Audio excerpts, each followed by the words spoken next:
privilege in any form. Our most popular one that we deal with as people in the margins is white male privilege. We're most familiar with that. We know what that is, but I define privilege very broadly, and that's not based on my knowledge. It's based on what's published and what research is saying.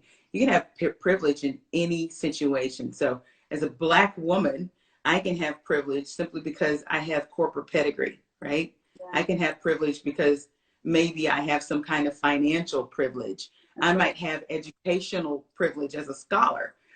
So you have to recognize those things, and there's certain spaces that you enter where you have a certain authority automatically, okay?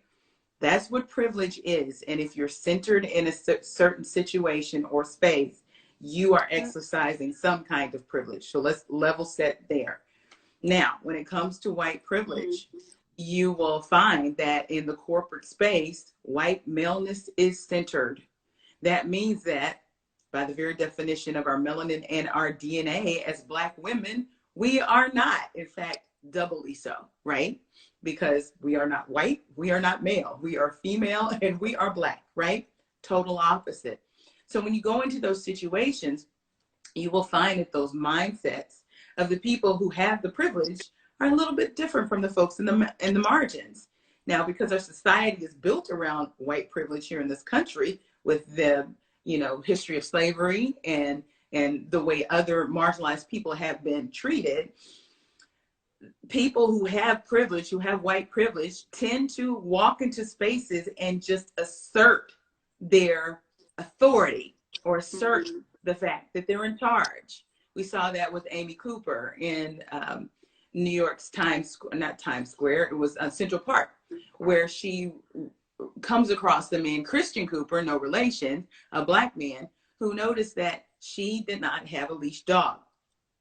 Okay, so her dog isn't leashed, and the sign says leash your dog, and he says to her, ma'am, you need to leash your dog. Now, that was a problem for Amy, because in Amy's mind, Amy was in charge no matter what space she was in. It was subconscious. She wasn't even thinking about it. In fact, if you listen to what Amy has said in some of the coverage, Amy considers herself to be very open-minded and progressive when it comes to these matters of race, right? But her subconscious, it's very, very deep subconscious, put her in charge in that moment. Right. And she did not like the fact that this Black man had put himself in charge of her, policing her and her dog. So instead she goes off, right?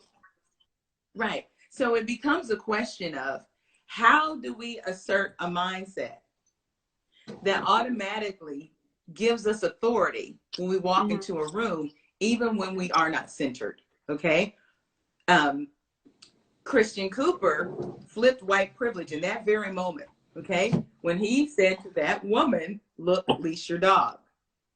He didn't think about it 2 seconds. He just knew that was the law, and that's what the sign said.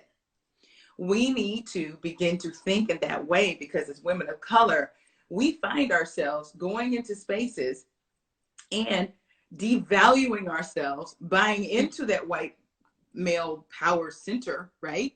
And dimming our shine and not saying, you know what, look, I have a right to lead here.